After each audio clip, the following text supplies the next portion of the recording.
আসসালামু আলাইকুম প্রিয় শিক্ষার্থীরা, আশা করি সবাই অনেক অনেক ভালো আছো। আর তোমরা বার্ষিক পরীক্ষা প্রিপারেশন নিচ্ছ, আশা করি অনেক ভালো হবে।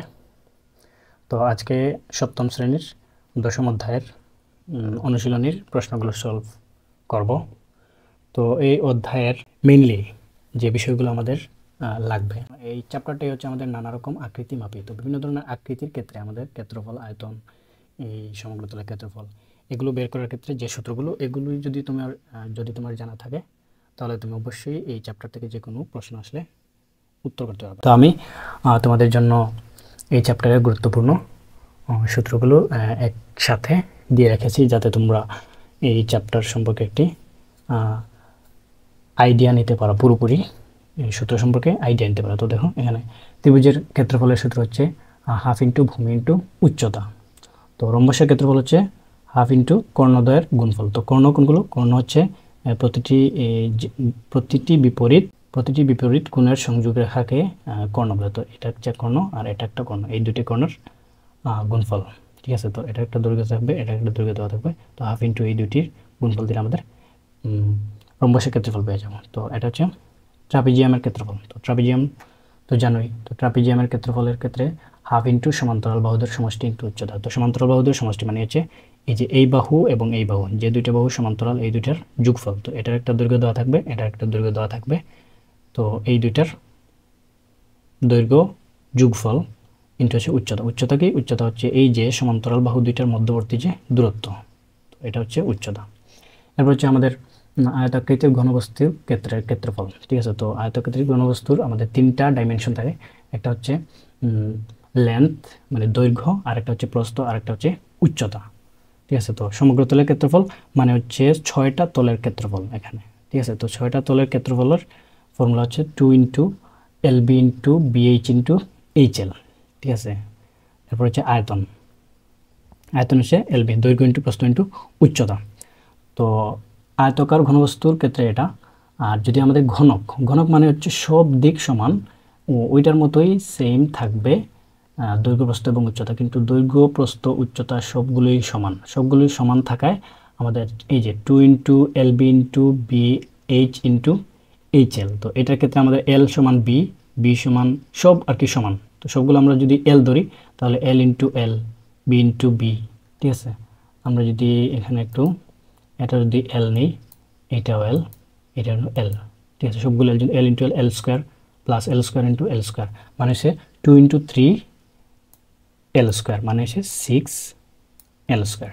ঠিক আছে, ঘনকের আয়তন, তো আয়তনের ক্ষেত্রেও সেম, সবগুলো সমান, যেহেতু L ইন্টু L, তার মানে 3L, মানে 3টা L গুণ অবস্থা আছে, তাহলে L কিউব। ঠিক আছে, এরপরে আসে আমাদের বৃত্তের ক্ষেত্রফল। তো বৃত্তের ক্ষেত্রফল পাই আর স্কোয়ার, এটা জানো। সিলিন্ডারের সমগ্র তলের ক্ষেত্র, সিলিন্ডার, তো সিলিন্ডার তো আকৃতি তোমরা জানোই, সিলিন্ডারের হচ্ছে উচ্চতা থাকে এবং দুই পৃষ্ঠে দুইটা বৃত্তের মতো থাকে। ঠিক আছে, তো সমগ্র তলের ক্ষেত্রফল হচ্ছে 2 পাই আর ইন্টু আর প্লাস এইচ, আর আয়তন হচ্ছে পাই আর স্কোয়ার। এই হচ্ছে তোমাদের ওভারঅল এই চ্যাপ্টারের সূত্র। তো এগুলো থেকে আমরা সবগুলো ম্যাথ সলভ করি। চলো, তো প্রথম প্রশ্নে দেওয়া আছে, দেখো 3টা সিলিন্ডার আকৃতির শেপ দেওয়া আছে। তো এখানে সিলিন্ডারের মাত্রাগুলো ক্রমানুসারে ব্যাসার্ধ ও উচ্চতা দ্বিগুণ করা হয়েছে, ফলে আয়তনের কিরূপ পরিবর্তন ঘটবে, যুক্তিসহ মতামত ব্যক্ত করো। তো আমি তো তোমাদেরকে প্রয়োজনীয় সব সূত্র আগে দেখিয়ে এসেছি। তো এখানে আমাদের কি কি লাগবে? আয়তনের সূত্র লাগবে সিলিন্ডার। ঠিক আছে, তো আমরা যদি প্রথমটার ক্ষেত্রে ব্যাসার্ধ আর ধরি, তো ধরো আমরা শুরু করি। ধরি প্রথম সিলিন্ডারের ব্যাসার্ধ হচ্ছে কত? ইকুয়াল টু আর। ঠিক আছে, তাহলে তো প্রতিবার কি হচ্ছে? প্রতিবার হচ্ছে ব্যাসার্ধ উচ্চতা দ্বিগুণ করা হচ্ছে। তাহলে দ্বিতীয় সিলিন্ডারের এদিক থেকে আমাদের যে প্রথমটা এদিকে, এরপর হচ্ছে ধরো এটা, এরপর হচ্ছে এটা। তো আমাদের এদিক থেকে এটা হচ্ছে প্রথম, এটা দ্বিতীয়, এটা হচ্ছে তৃতীয়। তো আমাদের কি হচ্ছে? ব্যাসার্ধ প্রতিবার হচ্ছে দ্বিগুণ করা হচ্ছে এবং উচ্চতা দ্বিগুণ করা হচ্ছে। তো দেখো, প্রথম সিলিন্ডারের ব্যাসার্ধ যদি আর হয়, প্রথম সিলিন্ডারের উচ্চতা ধরলাম কত? উচ্চতা হচ্ছে স্মল h। ওকে, তাহলে দ্বিতীয় সিলিন্ডারের ক্ষেত্রে ব্যাসার্ধ উচ্চতা কত হবে? এটার দ্বিগুণ। তাহলে দ্বিতীয়টার ক্ষেত্রে ব্যাসার্ধ হবে এটার দ্বিগুণ 2r, আর উচ্চতা হবে এটার দ্বিগুণ, তাহলে হবে 2h। তাহলে দ্বিতীয় সিলিন্ডারের ক্ষেত্রে, তাহলে আমরা প্রথম সিলিন্ডারের, আচ্ছা আমরা একসাথে সবগুলো ব্যাসার্ধ উচ্চতা আগে নির্ণয় করে নিই। তাহলে দ্বিতীয় সিলিন্ডারের ক্ষেত্রে অতএব দ্বিতীয় সিলিন্ডারের ব্যাসার্ধ হবে তোমাদের কত? এটার দ্বিগুণ, ঠিক আছে, প্রথম সিলিন্ডারের দ্বিগুণ, তাহলে 2r। আর দ্বিতীয় সিলিন্ডারের উচ্চতা কত হবে? উচ্চতা হবে প্রথম সিলিন্ডারের তোমার দ্বিগুণ, মানে প্রতিবার হচ্ছে এর আগেরটার উচ্চতা এবং ব্যাসার্ধের দ্বিগুণ, তাহলে এটার দ্বিগুণ হচ্ছে 2h। ঠিক সেমভাবে তৃতীয় সিলিন্ডারের ব্যাসার্ধ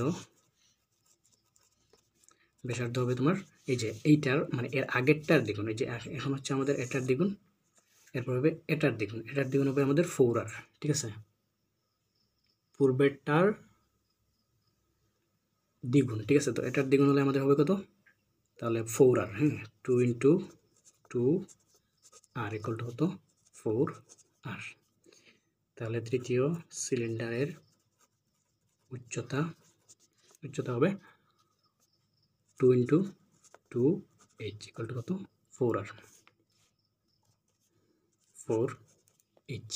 ওকে, তাহলে আমরা এখন আয়তনগুলো বের করে নেই। আয়তনের সূত্র আমরা কি জানি? সিলিন্ডারের আয়তনের সূত্র হচ্ছে, আমরা জানি আয়তন সিলিন্ডারের আয়তন কত? πr² h, ঠিক আছে, এটা হচ্ছে আমাদের আয়তন। তাহলে প্রথম সিলিন্ডারের আয়তন বের করে নেই। অতএব প্রথম সিলিন্ডারের আয়তন,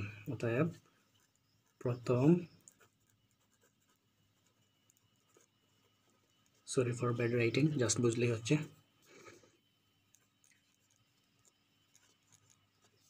আয়তন কত?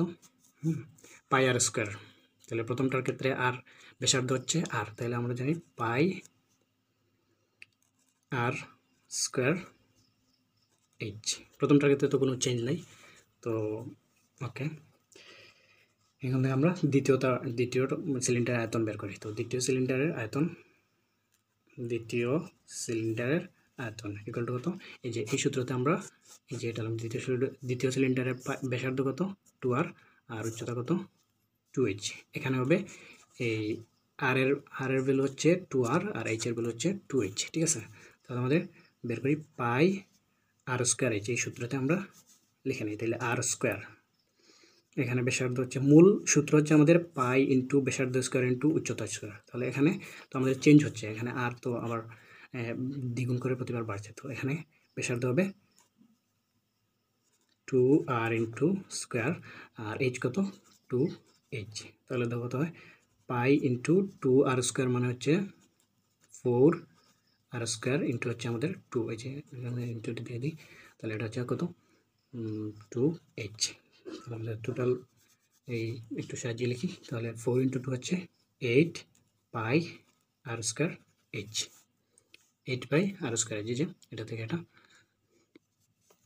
ওকে, এটা স্কোয়ার করলে এটা, আর 2 × 4 হচ্ছে 8। এরপর আমরা নির্ণয় করি হচ্ছে তৃতীয় সিলিন্ডারের আয়তন হচ্ছে আমাদের πr²h। তাহলে π × r², এখানে আর কত? তো তৃতীয় সিলিন্ডারের ক্ষেত্রে আমরা সূত্রটা বসাই, সূত্রতে আমাদের এই ভ্যালুগুলো বসাই, πr²h। ওকে, তাহলে এখানে আর কত? আর হচ্ছে 4r, ঠিক আছে, তাহলে 4r², h কত? 4h, ইন্টু হচ্ছে আমাদের 4h। ওকে, তো দেখো এখানে আমরা পাই 4², ওকে, 4² মানে হচ্ছে 16r², আর ইন্টু হচ্ছে কত? 4। তাহলে 4 16 কত? 4 × 16 হচ্ছে 64 πr²h। এই হচ্ছে আমাদের প্রথম সিলিন্ডারের আয়তন, এটা হচ্ছে দ্বিতীয় সিলিন্ডারের আয়তন, এটা হচ্ছে আমাদের তৃতীয় সিলিন্ডারের আয়তন। তাহলে এখন আয়তনের কিরূপ পরিবর্তন ঘটবে যুক্তিসহ মতামত ব্যক্ত করো, ঠিক আছে। তো যুক্তিসহ মতামত ব্যক্ত করে আমাদের আয়তনগুলো দেখো, এটা প্রথমটার আয়তন হচ্ছে এই πr, জাস্ট πr², প্রথমটার আয়তন, এরপর সেকেন্ডটার আয়তন হচ্ছে এই যে দেখো আগেরটার চেয়ে 8 গুণ বেড়েছে, মানে আগেরটা যত ছিল এর সামনে একটা 8 গুণ হয়েছে। এরপরে দেখো এটার সাথে আরও 8 গুণ হচ্ছে, দেখো 8 ইন্টু 8 হচ্ছে কত 64। এইটা দেখো কত হচ্ছে 8 ইন্টু 8 পাই আর স্কোয়ার। তার মানে দেখো এই যে এখানে হচ্ছে প্রথমটা আমাদের জাস্ট সিম্পল, এরপরটা হচ্ছে প্রথমটার 8 গুণ, এরপরটা হচ্ছে দ্বিতীয়টার 8 গুণ। তার মানে আমরা যুক্তিসহ মতামত কী হতে পারে, প্রতিবার হচ্ছে মানে আগের আয়তনের 8 গুণ বাড়ছে। তো এখানে দেখা যাচ্ছে যে তাহলে ঠিক আছে। তো এই হচ্ছে আমাদের 1 নম্বর কোয়েশ্চেন। তো এরপর আসে আমাদের 2 নম্বর কোয়েশ্চেনে। তো 2 নম্বরে কী বলা আছে, একটা ছবি দেওয়া আছে। তো ছবিটি লক্ষ্য করে এখানে প্রথম সিলিন্ডারের ব্যাস দ্বিগুণ এবং উচ্চতা অর্ধেক করে দ্বিতীয় সিলিন্ডারটি তৈরি করা হয়েছে। সিলিন্ডার দুটির আয়তনের অনুপাত নির্ণয় করে। তাহলে আমাদের মেনলি হচ্ছে আয়তন বের করে এদের অনুপাত আর কি বের করতে হবে। তো দেখো প্রথম সিলিন্ডারের ক্ষেত্রে আমাদের দেওয়া আছে কত 2 দেওয়া আছে, এখানে কিন্তু ব্যাস দেওয়া আছে। তো আমাদের ব্যাসার্ধ বের করতে হবে। তো ব্যাস এবং ব্যাসার্ধের মধ্যে সম্পর্ক কি যেন, ব্যাস হচ্ছে ব্যাসার্ধের দ্বিগুণ আর ব্যাসার্ধ হচ্ছে ব্যাসের অর্ধেক। তাহলে আমাদের প্রথমটার ক্ষেত্রে বের করি। এখানে কি দেওয়া আছে, প্রথম সিলিন্ডারের ব্যাস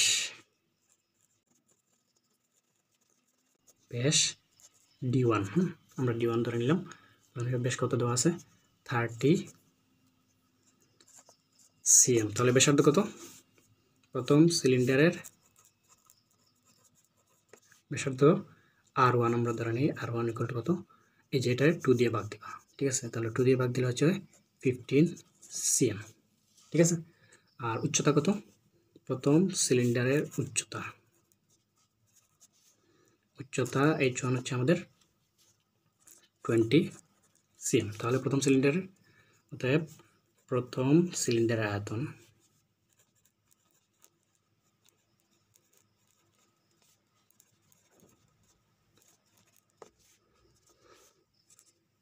পাই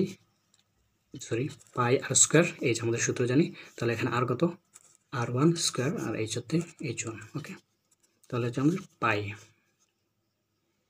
ভ্যালু বসিয়ে নিই 3.1416 ইন্টু আর কত, আর হচ্ছে 15 স্কোয়ার ইন্টু আমাদের H কত, H হচ্ছে 20। তাহলে এটা আমাদের ক্যালকুলেট করি।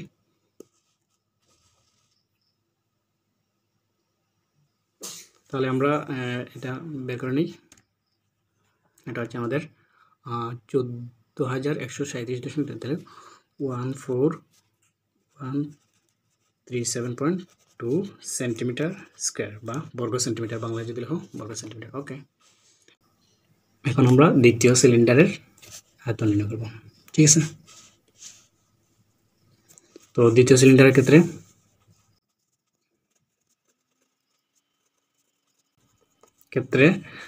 এটার বেশ কত, D2 হচ্ছে আমাদের আগেরটার দ্বিগুণ, ঠিক আছে। তাহলে 60 cm। তাহলে R2 কত, এটাকে ডিভাইড করো, এটা 2 দিয়ে ডিভাইড করলে হচ্ছে 30 আসে, ঠিক আছে। তাহলে H2 কত, H2 দেওয়া আছে আমাদের 10 cm, ওকে। তাহলে আয়তন কত,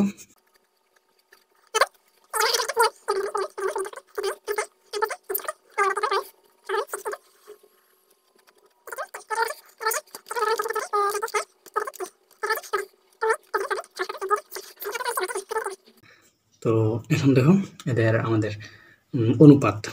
তাহলে আয়তনের অনুপাত কত, অনুপাত B1 ডিভাইডেড বাই B2 দিই, অথবা B2 ডিভাইডেড বাই B1 দিতে পারো। তাহলে আমাদের হচ্ছে 14,137.2 ডিভাইডেড বাই 28,274.4, ঠিক আছে। তো এটা সম্ভবত উপরে আসবে 1/2। তাহলে আমাদের অনুপাত হচ্ছে B1:2, B2 হচ্ছে তোমাদের 1:2। এরপর আসো 3 নম্বর কোয়েশ্চেন। তো 3 নম্বর কোয়েশ্চেনে বলা আছে, একটি বিস্কুট কোম্পানি বিস্কুট প্যাকিংয়ের জন্য আয়তাকৃতির ঘনবস্তু আকৃতির বাক্স তৈরি করবে। সেজন্য নিচের 2 ধরনের বাক্সের পরিকল্পনা করে। তো দৈর্ঘ্য প্রথম ক্রাইটেরিয়া হচ্ছে দৈর্ঘ্য 20 সেন্টিমিটার, প্রস্থ 8 এবং উচ্চতা 3 সেন্টিমিটার, এবং দ্বিতীয়টার ক্ষেত্রে হচ্ছে দৈর্ঘ্য 12 সেন্টিমিটার, প্রস্থ 10 এবং উচ্চতা 4 সেন্টিমিটার। তাহলে কোন ধরনের বাক্সটি বানালে কোম্পানির জন্য লাভজনক হবে, যুক্তিসহ ব্যাখ্যা করো। আয়তন ঠিক রেখে বাক্সের মাত্রাগুলো শুধু পরিবর্তন করলেও আয়তন ঠিক থাকবে এবং কোম্পানি লাভবান হবে, এমন পরামর্শ কি তুমি দিতে পারবে? হ্যাঁ, ঠিক আছে। তো এটার ক্ষেত্রে আমরা দেখব যে আয়তন কীরকম আসে, এবং আরেকটা জিনিস দেখতে হবে আমাদের সমগ্র তলের ক্ষেত্রফল। তো সমগ্র তল বলতে বোঝায় যে একটা বাক্স বানাতে টোটাল কতটুকু এরিয়া লাগবে সব দিকে মিলিয়ে, ঠিক আছে। তো সমগ্র তল এর ক্ষেত্রফল, তো প্রথমে আমরা আয়তন দেখব। আয়তন যদি সমান হয় তাহলে পরে দেখব যে সমগ্র তলের ক্ষেত্রফল কার কম, ঠিক আছে। তো যার সমগ্র তলের ক্ষেত্রফল কম ওইটা দিয়েই বেশি লাভবান হবে, কারণ হচ্ছে ওইটাতে আমাদের মানে যে বক্স তৈরির উপাদান ওইটা কম লাগবে। তো আমাদের ক বাক্সের ক্ষেত্রে আমরা দৈর্ঘ্য এল ইকুয়াল টু কত, দৈর্ঘ্য এল হচ্ছে 20 cm, আর প্রস্থ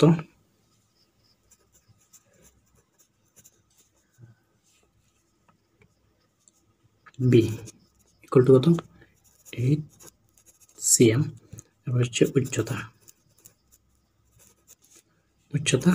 h ইকুয়াল টু কত হচ্ছে আমাদের 3 cm। তো এখানে আমরা আয়তন বের করি। আয়তন equal to L B H, মানে দৈর্ঘ্য ইন্টু প্রস্থ ইন্টু উচ্চতা ইকুয়াল টু 20 ইন্টু 8 ইন্টু 3, 160, তাহলে 480 সেন্টিমিটার কিউব। তো এখন আমরা বের করি সমগ্র তলের ক্ষেত্রফল।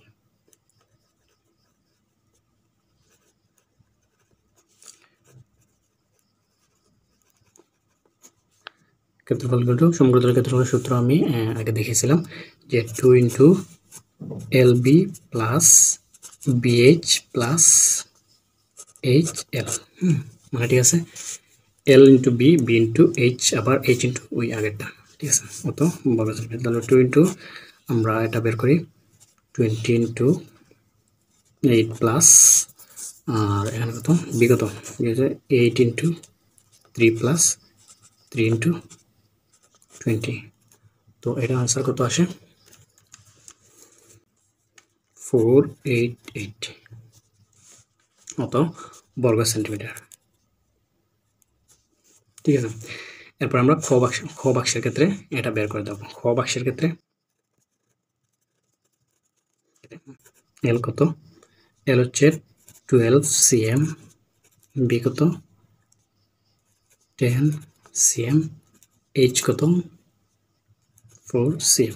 তাহলে আয়তন কত,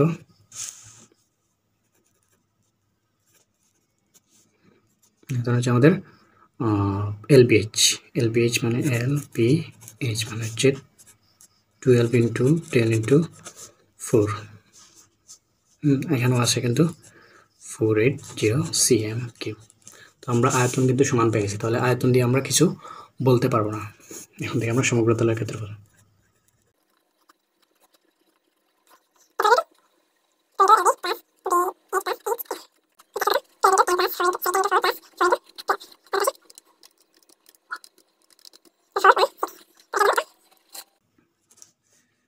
তো এখানে আমরা ভিন্নতা পেলাম। তো এটাতে হচ্ছে সমগ্র তলের ক্ষেত্রফল বেশি আর এটাতে হচ্ছে কম। তাহলে আমরা বলতে পারি যে এইটাতে হচ্ছে উপাদান কম লাগবে, বক্স দিয়ে বা যে উপাদান দিয়ে বক্স বানাবে এটাতে কিন্তু ওই জিনিসটা কম লাগবে, ঠিক আছে, এরিয়া কম। তো আমরা বলতে পারি যে এখানে খ বাক্সটি বানালে কোম্পানি লাভবান হবে, ঠিক আছে। তো আমরা এখানে খ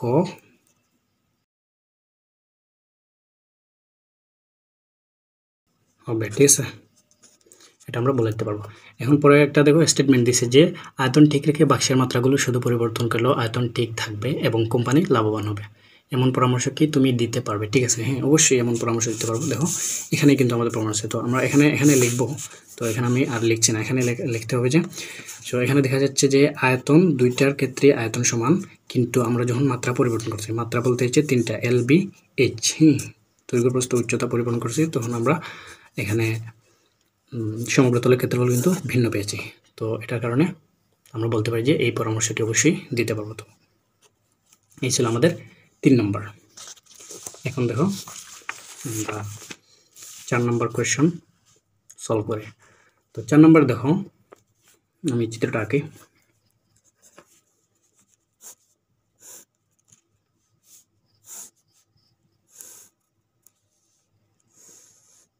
ঠিক আছে, চিত্রটা আঁকলাম। এখানে হচ্ছে আমাদের ডি, সি, এ, ই, আর এখান থেকে একটা লম্ব আঁকেছি, এটা হচ্ছে এফ, আর এটা হচ্ছে বি। ঠিক আছে, এটা হচ্ছে 11 cm, আর এই টোটালটা হচ্ছে আমাদের 31 সেন্টিমিটার। তাহলে দেখো একটা জিনিস, তো এটা একটা ট্রাপিজিয়াম। তো ট্রাপিজিয়ামের এই যে বি সি ই, এটার ক্ষেত্রফল দিচ্ছে 100। এই যে এটার ক্ষেত্রফল হচ্ছে আমাদের 100 বর্গ সেন্টিমিটার। তাহলে এই যে টোটাল ট্রাপিজিয়ামের ক্ষেত্রফল বের করতে হবে। তো ট্রাপিজিয়ামের সূত্র আমাদের কি জানি, হাফ ইন্টু সমান্তরাল বাহুদ্বয়ের যোগফল বা সমষ্টি ইন্টু হচ্ছে উচ্চতা। উচ্চতা হচ্ছে কিন্তু এটা, উচ্চতা মানে হচ্ছে সমান্তরাল বাহুদের মধ্যবর্তী দূরত্ব, এটা হচ্ছে আমাদের উচ্চতা। তো আমাদের কিন্তু এখানে উচ্চতা দেওয়া নেই। তো উচ্চতা বের করার জন্য একটা হিন্টস দিয়ে দিছে এখানে, এই যে এই ত্রিভুজের ক্ষেত্রফল দেওয়া আছে। তো ত্রিভুজের ক্ষেত্রফল থেকে আমরা উচ্চতা বের করে নেব। তো এটা বের করতে হলে আমাদের কি করতে হবে, তো ত্রিভুজের আবার এই যে এতটুকু দেওয়া নেই, ভূমি দেওয়া নেই। তো ত্রিভুজের সূত্র হচ্ছে আমাদের হাফ ইন্টু ভূমি ইন্টু ভূমি দেওয়া নেই, জাস্ট এই টোটাল জিনিসটা দেওয়া আছে। আর এই আমরা কিন্তু এখানে কিন্তু এটা বের করে নিতে পারি। তো এই যে এটা কিন্তু একটা সমান্তরিক, ঠিক আছে, এটা একটা সামান্তরিক। তো সামান্তরিকের ক্ষেত্রে বিপরীত বাহু সমান্তরিক, তাহলে আমরা এটাও যদি 11 হয়, এটাও কিন্তু 11। তাহলে আমরা পেয়ে গেলাম যে এই যে এতটুকু, এই যে এতটুকু কিন্তু এই যে তোমার 31 থেকে 11 বাদ দিলে যা থাকবে এটা হচ্ছে এতটুকু। ঠিক আছে, আমরা কিন্তু এতটুকু পেয়ে গেলাম। তো এতটুকু এই হচ্ছে আমাদের। এখন আমরা ম্যাথটা করি। তো ত্রিভুজ B C E equal to কত দেওয়া আছে, 100 সেন্টিমিটার স্কোয়ার। ঠিক আছে, তো আমরা সংক্ষেপে লিখে নিই। তাহলে ত্রিভুজ এবিসি, এটা মানে হচ্ছে ক্ষেত্রফল, আমি এটা দিয়ে বুঝছি ক্ষেত্রফল। তাহলে ক্ষেত্রফল হাফ ইন্টু ভূমি, ভূমি ইন্টু উচ্চতা। তাহলে এখানে ভূমি কত, ত্রিভুজের ক্ষেত্রফলের সূত্র কিন্তু আমরা আগে দিয়ে আসছি। তো হাফ ইন্টু ভূমি, ভূমি হচ্ছে আমাদের ইবি, ভূমি ইন্টু ইবি, উচ্চতা কত FC, FC equal to 100 centimetre square. Okay, তাহলে হাফ ইন্টু ইবি, তো ইবি তো আমরা জানি না। তো ইবি দিয়ে আমরা লজিক্যালি 20, এটা তো আমাদের প্রুফ করতে হবে। তাহলে ইবিটা দেখো, এবি থেকে এই তোমার এইটা বাদ দিলেই আমরা এবি পাবো। তাহলে ইবি হচ্ছে আমাদের এখানে লিখতে পারি এবি, এই টোটাল থেকে এতটুকু বাদ দেবো। ঠিক আছে, এতটুকু বাদ দিলে আমরা এতটুকু পেয়ে যাবো। তাহলে এবি মাইনাস এবি থেকে আমরা এতটুকু বাদ দেবো, এই ইন্টু এফসি ইকুয়াল টু 100। তাহলে এতটুকু হচ্ছে আমাদের। আর এফসিটা কি, আচ্ছা, তাহলে এইটা কি, এইটা হচ্ছে আমাদের ডিসি এর সমান। ঠিক আছে, তো আমরা লিখতে পারি হাফ ইন্টু এবি। তো এবি হচ্ছে 31 মাইনাস হচ্ছে এইটা হচ্ছে এটার সমান। ঠিক আছে, এটা ডিসি এর সমান হচ্ছে এই, তাহলে আমাদের 11। ঠিক আছে, ইন্টু হচ্ছে এফ সি ইকুয়াল টু কত, 100 সেন্টিমিটার। দেন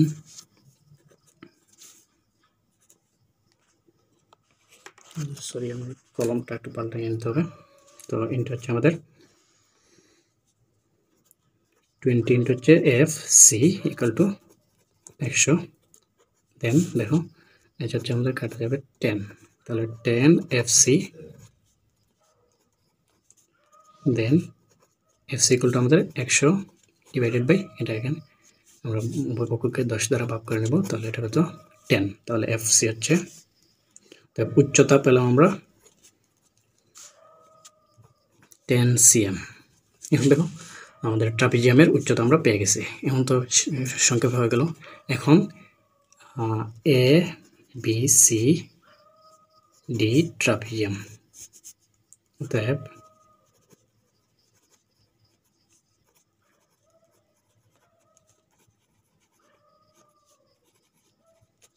ক্ষেত্রফল ইকুয়াল টু সমান্তরাল হাফ ইন্টু সমান্তরাল বাহুদ্বয়ের যোগফল ইন্টু উচ্চতা। তাহলে আমরা সমান্তরাল বাহু এখানে কোনটা এ বি, এটা হচ্ছে একটা সমান্তরাল বাহু, এটা হচ্ছে আরেকটা সমান্তরাল বাহু। সমান্তরাল বাহুদ্বয়ের যোগফল হচ্ছে এবি প্লাস ডিসি ইন্টু উচ্চতা কত এফসি।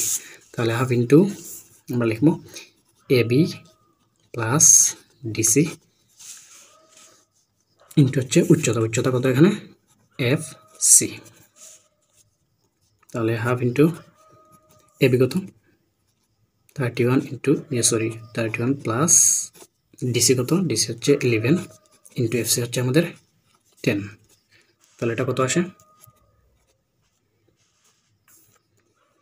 এটা আমরা একসাথে একবারে বের করে নিই।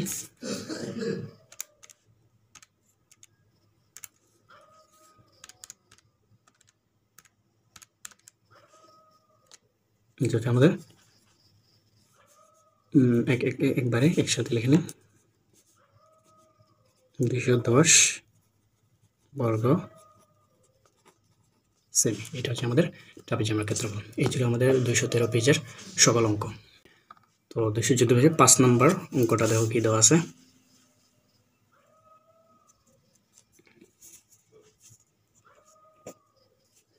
তো পাশে কি দেওয়া আছে, একটি A4 আকৃতির কাগজে প্রস্থ দৈর্ঘ্য বরাবর মুড়িয়ে নিচের চিত্রের মতো দুটি বেলন বা সিলিন্ডার বানানো। ঠিক আছে, তো আমরা আছে কাগজকে এই যে এটা A4 কাগজ ধরে ধরো। ঠিক আছে, তো এটাকে আমরা ধরো এইভাবে এই দিক থেকে মুড়িয়ে হচ্ছে একবার বানালাম, আবার হচ্ছে এই যে মানে ছোট দিক দিয়ে একবার বানানো, এইভাবে আর কি সিলিন্ডার বানানোর কথা বলা হচ্ছে। তো এটা তো হচ্ছে প্র্যাকটিক্যালি এখন তো আর এগুলো তো আর বানিয়ে দেখা লাগবে না ক্লাসের হলে। তো এগুলো হচ্ছে আমাদের ভিজুয়ালাইজ করে এইভাবে যেভাবে চিত্রে দিয়ে বলেছে এইভাবে আমাদের দেখে অঙ্ক করতে হবে।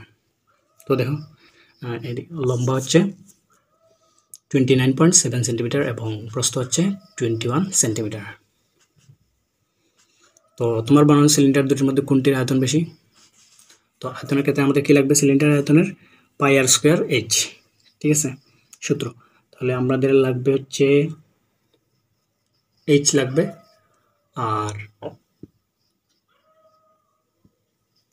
আর লাগবে। তাহলে যদি প্রস্থ বরাবর মোড়ানো হলে তাহলে আমরা দুইটা ক্ষেত্রে আয়তন বের করব। প্রস্থ বরাবর ক্ষেত্রে তাহলে দেখো আমরা যদি সিলিন্ডারটা তো আমাদের হচ্ছে সিলিন্ডারের যে উপরে একটা বৃত্ত থাকবে। তো প্রস্থ বরাবর মেলানোর ক্ষেত্রে কিন্তু এই দিকে কিন্তু গোল হচ্ছে, প্রস্থের দিকে কিন্তু আমাদের মানে এই বৃত্তটা তৈরি হচ্ছে। তাহলে ফুল প্রস্থটা হবে আমাদের কিন্তু এটা কিন্তু হবে আমাদের এই যে এটার উচ্চতা বা এই যে তোমার এই যে প্রস্থের সমান এই যে এটার পরিধি তো জানো, পরিধি হচ্ছে বৃত্তের পরিধি হচ্ছে টোটাল তোমার বৃত্তটা বানাতে কতটুকু মানে এই একটা পয়েন্ট থেকে আরেকটা পয়েন্টে আসতে কতটুকু দূরত্ব।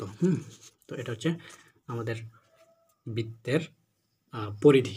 তো এখানে কিন্তু পরিধির সমান হবে প্রস্থ। ঠিক আছে, তো আমাদের আমরা লিখতে পারি পরিধি ইকুয়াল টু হবে দৈর্ঘ্য। তো এখানে সরি আমি প্রস্থ লিখে ফেলছি, এখানে আসলে দৈর্ঘ্য হবে। সূত্র আমরা জানি 2 পাই আর ইকুয়াল টু 29.7।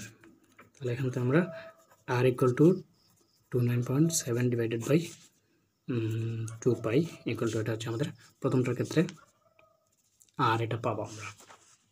তো দেখি কত আসে, 29.7 ডিভাইডেড বাই 23.1416। তো আমাদের এখানে আসে 4.726 মানে 3 লেখা যাবে। তো সেন্টিমিটার। তাহলে প্রথম ক্ষেত্রে আয়তন কত,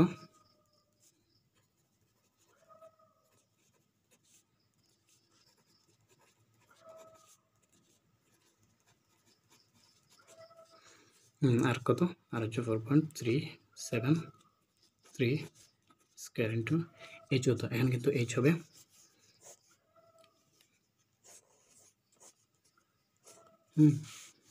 এটা কিন্তু এইচ। তো এইচ কিন্তু আমাদের প্রস্থ বরাবর মোড়াইছি, তাহলে প্রস্থটা হবে উচ্চতা। ঠিক আছে, তাহলে প্রস্থ কত? প্রস্থ হচ্ছে 21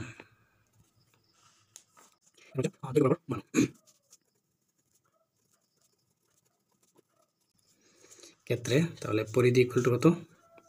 তাহলে এখানে পরিধি ইকুয়াল টু প্রস্থ আমরা লিখছি না, তো 2 পাই আর ইকুয়াল টু কত হবে? পরিধিটা হবে এখানে আমাদের প্রস্থের সমান। আগে কিন্তু পরিধিটা হচ্ছে দৈর্ঘ্যের সমান, যেহেতু প্রস্থ বরাবর মরাইছি তাহলে দৈর্ঘ্যটা হচ্ছে পরিধির সমান, তাহলে এখানে প্রস্থটা হবে পরিধির সমান, তাহলে পরিধি ইকুয়াল টু হবে 21। তাহলে আর equal two 21 divided by 2 pi.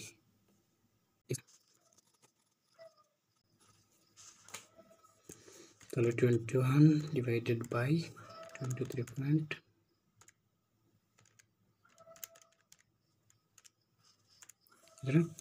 3.34 cm। তাহলে আয়তন কত?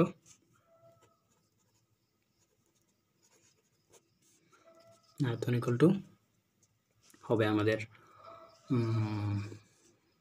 পাই আর স্কয়ার, তাহলে 3.1416 ইন্টু 3.34 স্কয়ার ইন্টু এইচটা হবে, এখানে কিন্তু এইচ হবে, দৈর্ঘ্যটা এইচ হবে, ঠিক আছে। তাহলে এখানে আমাদের 29.7 3.1416 ইন্টু 3.34 স্কয়ার ইন্টু 29.7, তাহলে 1040 ইন্টু 880, তো সেন্টিমিটার স্কয়ার। তাহলে আমাদের ক নাম্বার, এটা কিন্তু 5-এর ক।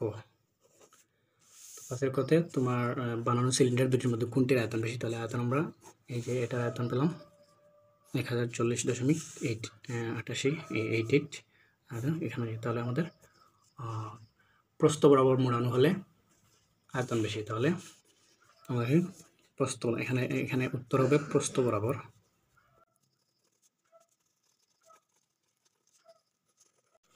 তো আমরা 5-এর খ নাম্বারটা দেখি কি হয়, কি আছে। কত দেখো, A4 আকৃতির কাগজ থেকে কোন আকৃতির অংশ কেটে নিলে উভয় সিলিন্ডারের আয়তন সমান হবে। তো আয়তন সমান করতে হলে আমাদের কি করতে হবে? ব্যাসার্ধ আর উচ্চতা সমান থাকতে হবে। তো দেখো আমাদের এই যদি হয় আমাদের A4 পেপারটা, ঠিক আছে, তো দেখো আমাদের যদি উচ্চতা এবং আয়তন যদি সমান রাখতে হয়, তাহলে দেখো এখানে এই প্রস্থের দিকে আমরা যদি উচ্চতা ধরি, ঠিক আছে, তো এটা হচ্ছে আমাদের উচ্চতা কত ছিল? 21, ঠিক আছে। তাহলে আমাদের এদিকেও কিন্তু 21 করতে হবে, এদিকেও 21 করতে হবে। এদিকে আমাদের আছে হচ্ছে 29.7, ঠিক আছে। তো এটা থেকে আমাদের হচ্ছে 21 বানাতে হবে। তো এটা থেকে কত বাদ দিতে হবে? এটা থেকে এই যে 21 থেকে এটা যত বেশি তত আমাদের বাদ দিতে হবে, মানে এটা দুই দিকে সমান করতে হবে। তো দেখো এটা তো হচ্ছে আমাদের হচ্ছে 29.7 মাইনাস 21, তো এটাতে কত আসে? 8.7 আসে। তাহলে এটাতে আসলে যে A4 পেপারের লম্বা দিকে আমাদের 8.7 সেন্টিমিটার কী করতে হবে? কেটে নিতে হবে। কেটে নিলে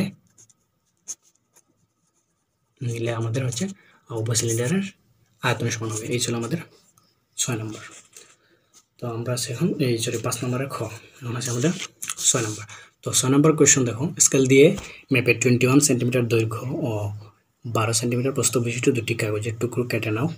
এবার কাগজের টুকরো একটিকে দৈর্ঘ্য বরাবর এবং অপরটিকে প্রস্থ বরাবর গোল পাকিয়ে সমবৃত্ত ভূমিক বেলন বা সিলিন্ডার তুলে। তো প্রসেসটা আসলে আমাদের ওই আগের মতোই, আগে যে একটা পেপার দেওয়া আছে, তো ওই পেপারটার মতোই একবার হচ্ছে প্রস্থ বরাবর সিলিন্ডার বানাতে হবে, একবার হচ্ছে দৈর্ঘ্য বরাবর সিলিন্ডার বানাতে হবে। তো এখানে ক দেওয়া আছে, কি ক দেওয়া আছে? উভয় সিলিন্ডারের বক্রতলের ক্ষেত্রফল আয়তন। সমাধানটি আমি আগে থেকেই করে রেখেছি, আর যেহেতু এটার মতো আগে 5 নম্বর অঙ্কটি প্রায় সেম ছিল, মানে স্ট্রাকচার সেম ছিল, কিন্তু এই প্রশ্নতে একটু ডিফারেন্স আছে।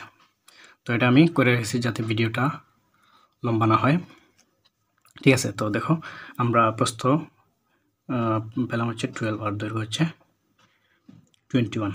ঠিক আছে, তো প্রস্থ বরাবর গোল করে বানানো বেলুনের ক্ষেত্রে পরিধি হবে দৈর্ঘ্য সমান। ঠিক আছে, তো এদিকে আমরা মোড়াবো, এই বরাবর মোড়াবো, তাহলে এই বরাবর মোড়ানো হলে তাহলে বেলুনের পরিধি হবে দৈর্ঘ্য সমান। তাহলে আমরা এই আগের মতো ব্যাসার্ধ বের করে নিলাম 3.34।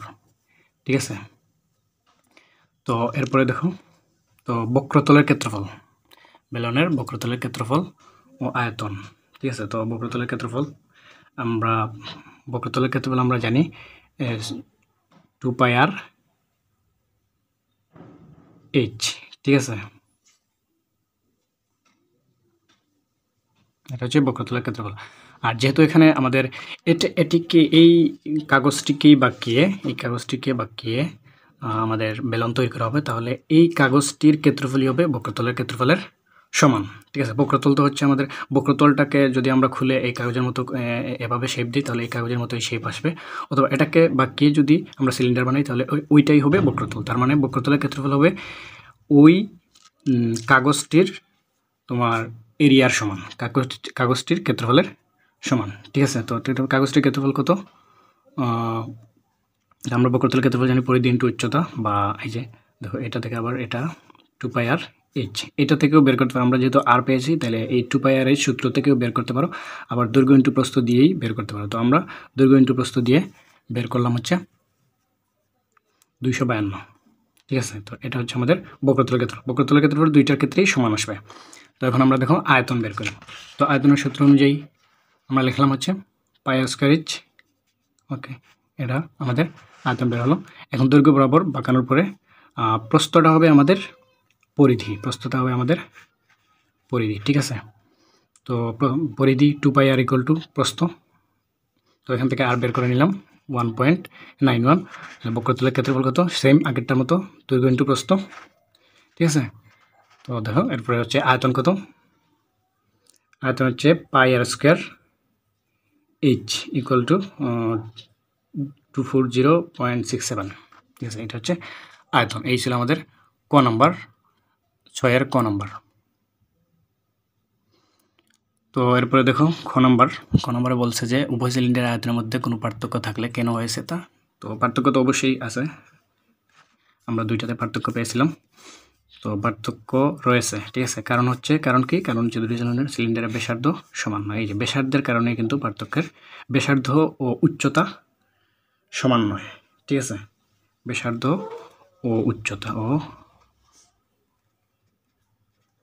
হবে এখানে, ব্যাসার্ধ উচ্চতা দুইটার ক্ষেত্রেই কিন্তু ডিফারেন্স হয়েছে, যার কারণে হচ্ছে আমাদের আয়তন ডিফারেন্ট। এই ছিল আমাদের 6 নাম্বার। এখন হচ্ছে আসো 7 নাম্বার। তো একটি নির্দিষ্ট পুরুত্বের কাঠ দিয়ে একটি বাক্স তৈরি করা হলো। বাক্সটির বাইরের মাপ যথাক্রমে 10 সেন্টিমিটার, 8 সেন্টিমিটার, 6 সেন্টিমিটার। বাক্সটির ভেতরের আয়তন 192 ঘন সেন্টিমিটার। তো ঠিক আছে, তো বাক্স তো আমাদের হচ্ছে কাঠ দিয়ে চারপাশে বাক্স বানানো হয়। তো বাক্সের এই কাঠের একটা পুরুত্ব আছে, তো এই পুরুত্ব এর কারণে বাইরের আয়তন এবং ভিতরের আয়তন সমান হয় না। ভিতরের আয়তন বাইরের আয়তনের তুলনায় মানে কিছুটা কম হয়। ঠিক আছে, মানে কাঠের যে পুরুত্ব বাদে যে আয়তনটা, এটা কম হয়। তো ওই যে কাঠের পুরুত্ব বাদে যে আয়তন, ওইটা দিছে আমাদের 192 ঘন সেন্টিমিটার। ঠিক আছে, আমাদের 6।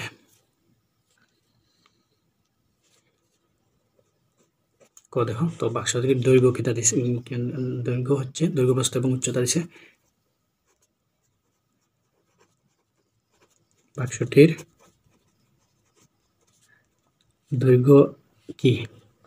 দৈর্ঘ্য হচ্ছে L,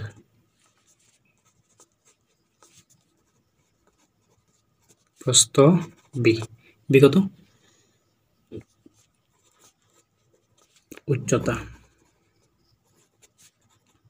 h হচ্ছে আমাদের 6 সেমি। ওকে, বাক্সটির আয়তন বের করে নেই। আয়তন অতএব আয়তন এল বি এইচ, আয়তকার ঘনবস্তুর আয়তনের সূত্র এল বি এইচ। তাহলে কত 10 ইন্টু 8 ইন্টু 6, তাহলে 480, ঠিক আছে, অত সেন্টিমিটার কিউব আয়তন পেয়ে গেলাম ক নম্বর। এরপর হচ্ছে আমাদের যে খ, তো খতে বলা হয়েছে বাক্সটি তৈরিতে যে কাঠ ব্যবহার করা হলো তার মোট আয়তন কত।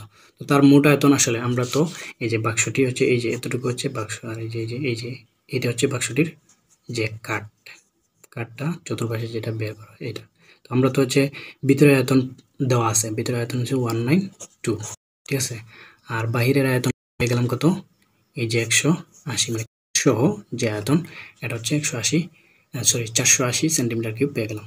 তাহলে বাক্সটির আয়তন, ব্যবহৃত কাঠের আয়তন আমরা পেয়ে গেলাম এই যে এতটুকু, বাইরের এই টোটালটার আয়তন থেকে আমরা ভিতরেরটা বাদ দিয়ে দেব, তাহলে তো পেয়ে যাব। তাহলে বাক্সটি তৈরিতে মোট কাঠ ব্যবহৃত মোট কাঠ, ঠিক আছে, বাক্সটি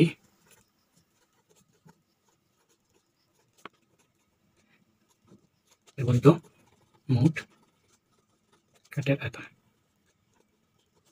আয়তন কিন্তু আয়তন মানে হচ্ছে আমরা কি দেব, ভেতর আয়তন,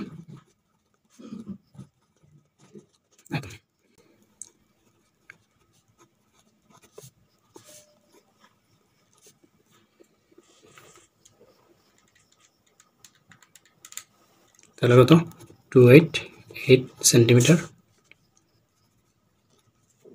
কিউব।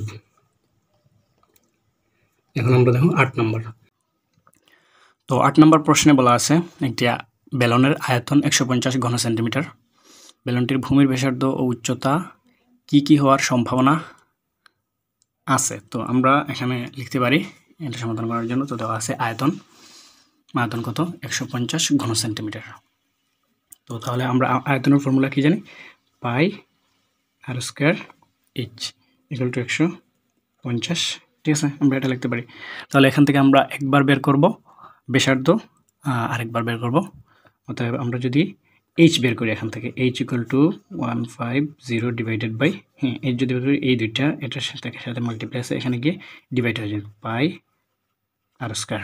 এটা হচ্ছে আমাদের 1 নম্বর ইকুয়েশন, এখান থেকে আমরা এইচ পাবো, ঠিক আছে। এরপরে দেখো আবার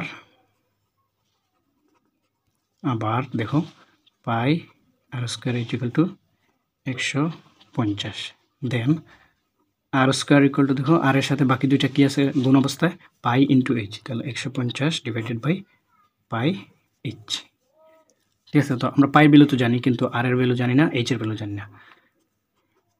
তো আর ইকুয়াল টু কত হবে, আর হচ্ছে আমাদের এখানে স্কয়ার ছিল, তো আর হবে রুট ওভার সব কিছু, এটা রুটের ভিতরে আমরা সব কিছুকে দিয়ে দিব। তো এটা হচ্ছে আমাদের 2 নম্বর সমীকরণ, ঠিক আছে। তো এই যে এটা হচ্ছে আমাদের ব্যাসার্ধ উচ্চতা, আর এটা হচ্ছে ব্যাসার্ধ, ঠিক আছে। তো বলছে যে একটি ছক তৈরি করে ব্যাসার্ধ উচ্চতার মান ধরে চেষ্টা করো, ঠিক আছে। তো দেখো আমরা এই দুইটার সূত্র সাপেক্ষে আমরা ব্যাসার্ধ এবং উচ্চতা ধরে বিভিন্ন মান বের করব। তো দেখো এইভাবে, এটা হচ্ছে আমরা কয়েকটা মান নিব, 3টা মান নিব, 1 2 3। তো এটা হচ্ছে আমাদের আর কত হলে এই যে এইচ কত, তো আর আমরা আর ধরে নিব আর ব্যাসার্ধ উচ্চতা বের করব। তাহলে আর দেখো আমরা যে আর প্রথমে 1 ধরি, তো আর যদি 1 আসে তাহলে এই যে এখানে আমরা 1 বসাও ভ্যালু, আমি এখানে একটা দেখিয়ে দিচ্ছি, 150 divided by pi R square সমান 150, 3.1416 ইন্টু হচ্ছে 1 স্কয়ার। তাহলে এটাকে ডিভাইড করলে আসে আমাদের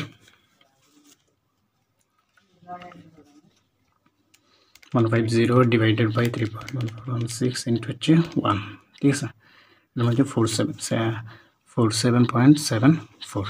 ঠিক সেমভাবে আমরা যদি এখানে 2 দিই, তাহলে 2 দিলে কত আসবে, তাহলে 11.93, এটা হচ্ছে 2। আমরা যদি 3 দিই তাহলে কী হবে, 3 দিলে হবে, এখানে জাস্ট আমরা 3 দিয়ে দিব, ঠিক আছে, 5.31, ঠিক আছে। এই ছিল আমাদের ছক আকারে উপস্থাপন। এইভাবে তুমি অনেকগুলো করতে পারো, অথবা আমরা এখানে এইচ ধরেও কিন্তু আর বের করতে পারি এই ফর্মুলা দিয়ে। তো যে কোনোটা করলেই হবে। এই ছিল তোমাদের সম্পূর্ণ অষ্টম অধ্যায়ের দশম অধ্যায়ের সলিউশন।